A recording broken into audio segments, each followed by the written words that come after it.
What is up guys? Mr. Fish Vlogs here. So for today's video, update ko lang kayo sa journey natin sa pag-i-invest natin sa Philippine Stock Exchange. So ang goal natin guys for this year, sana umabot ng 1 million pesos yung ating portfolio. And in the long run, sana maabot natin yung goal natin to have 1 million pesos in passive income. Kayang-kaya yan guys, basta consistent lang and gawin lang natin yung plano. Okay? So, pakita ko sa inyo guys yung numbers natin sa Call Financial and mga tips na pwede kong i-share sa inyo during this journey. Are you guys ready? Let's go!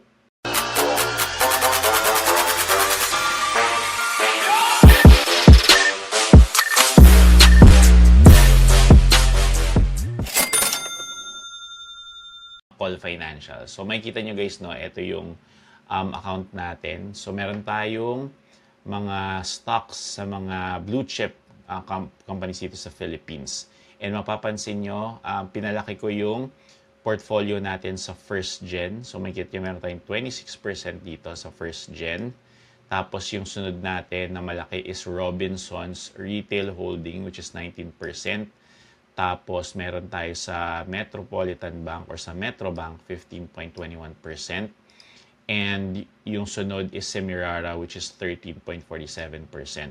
Pero for today, guys, which is March 23-22, lost tayo ng 4,894.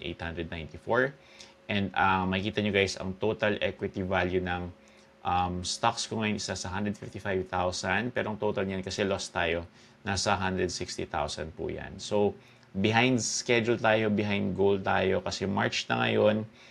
So, dapat nasa 250,000 yung portfolio dapat natin ngayon. Kasi by the end of the year, we're aiming na maka 1 million pesos tayo dito sa portfolio natin dito sa Call Financial. So, sa mga nagtatanong guys, anong mga stocks yung bibilhin?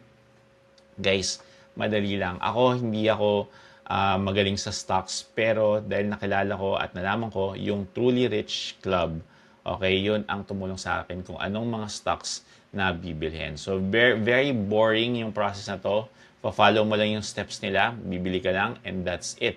Ang importante, consistent ka lang lagi, and ang plan dito is always long-term, guys. Okay? So, huwag kayong kukuha ng pera dito, huwag kayong mag-withdraw. Deposit lang kayo ng deposit. Long-term, compounding, 5 to 10 years, doon nyo po makikita yung results dito, guys, sa pag-i-invest sa Philippine stock market. Okay, so sa mga wala pang Call Financial, guys, search nyo lang Call Financial. Pwede kayo mag-register dyan. Sa mga nagtatanong, 15,000 pesos po yan to start. Pero pag sumali kayo sa Truly Rich Club, I think you can start at a lower amount. I think 5,000 pesos pwede. Sa mga gustong sumali sa Truly Rich Club, nandiyan din yung link sa description at sa pinned comments or sa profile ko, guys, kung nanonood kayo sa ibang social media platforms po natin. Okay, bakit gustong-gusto ko ang Truly Rich Club, guys? Kasi nagbibigay sila dito ng suggestions through their sum table. Okay, so ito yung sinasabi ko sa inyo kung anong mga stocks yung bibilhin, guys. Okay, so kita nyo dito, guys, no? Itong March, ang update ngayon is March 23, no? Ang update ng Truly Rich Club or ng TRC is Globe daw yung bibilhin natin. So, pwede nyo man i-follow, pwede hindi. Pero ako sa inyo i-follow nyo. Pero magde-decide pa rin kayo kung ano yung gusto nyo gawin. So, for example, itong boss strategic stock nila for this month is Globe. Pero napansin ko wala siyang dividend yield. Kaya hindi ako bumili ng Globe this month. Ang binibili ko, guys, kasi ang gustong-gusto kong i-build up is yung may dividend. Ibig sabihin, meron niyang yearly na earnings. Okay? And paghatiin mo yan sa isang buwan, although maliit lang, pero pag lumaki yan, guys, maging significant yan, lalo na pag nag-compounding tayo. So, dito ko siya kinukuha, guys, dito sa sum table nila. Ayun nga sabi, stocks with bigger cash dividends. Tapos, i-filter ko siya, guys, with the highest dividend yield. Ayan. So, makikita nyo ang pinakamataas is SCC or yung Semirara. So, makikita nyo, the previous months, sila na bumili, di ba? Kaya makikita nyo, meron akong Semirara dito sa call. Ayan, Semirara, 13%. Pero for this month, ayan, nakalagay dito, hold muna. Pati DMCI or DMC, naka-hold din siya. Pero nung previous months, meron siya, bumili ako, ayan, meron akong DMC, di ba? 3% lang. Tapos, TEL or I think PLDT, ever since nang sabi yan stop buying. So never ako nakabili niyan. Pero itong MBT, ay makita nyo MBT or yung Metrobank, makita nyo ang dividend yield niyan guys is 7%. And yung percent from target price is 26%. Metrobank guys, makikita nyo pag na-reach na yung target price and we could sell or top slice and makaka-profit tayo ng 26%, at least 26%. Okay? So, yun ang kagandahan doon. Gusto ko yung pag bibili tayo, yung percent from target price natin is medyo mataas. At least more than 12% siguro. Okay?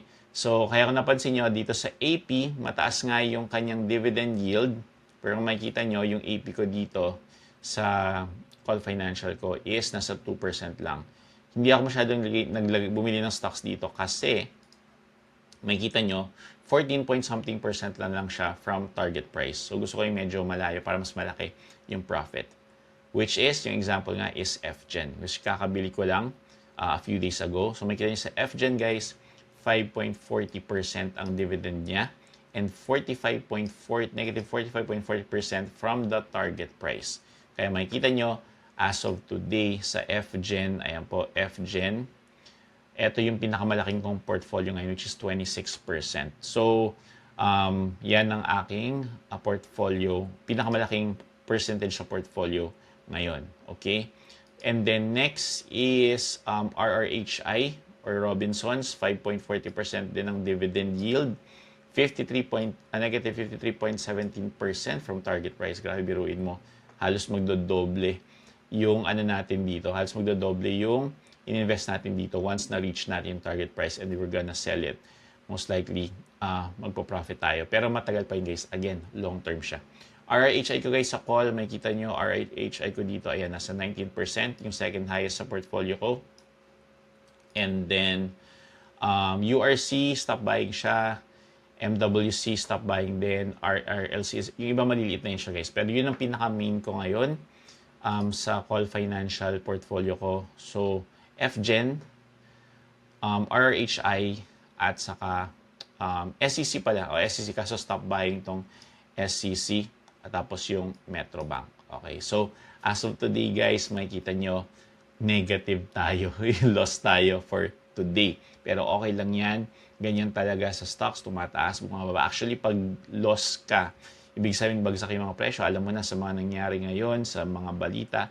Kaya ganyan ang numbers natin. Actually, this is the best time to keep buying stocks kasi nga bagsak ang presyo. You're like buying in sale. Tapos, in the future na tayo magbebenta pag tumaas na ulit ang presyo ng ating mga stocks. So guys, ganun lang po kasimple yan. Binigyan ko lang po kayo ng update. So, 160,000 na po yung portfolio natin. We're aiming 1 million pesos sa ating portfolio this year. And hopefully next year, nasa millions na ang ating passive income, which is medyo matagal pa. Pero sana bumilis. So, sa mga interested guys at gustong matuto nitong mga stock market na to, comment lang kayo dyan on how or if you want to get started right away. Sumali kayo guys sa Truly Rich Club. Nandiyan lang po yung link sa description. At saka sa pinned comments, ang daming tips and videos po doon sa Truly Rich Club. Pero ako, ang ginagamit ko lang talaga doon is yung sum table kasi sobrang laking tulong na sa akin to buy stock sa Call Financial or sa Philippine Stock Exchange. So guys, yun lang po. I hope na-enjoy niyo po yung update ko sa journey ko sa stock market. Gagawa pa ka ng mga video in the near future. God bless you all.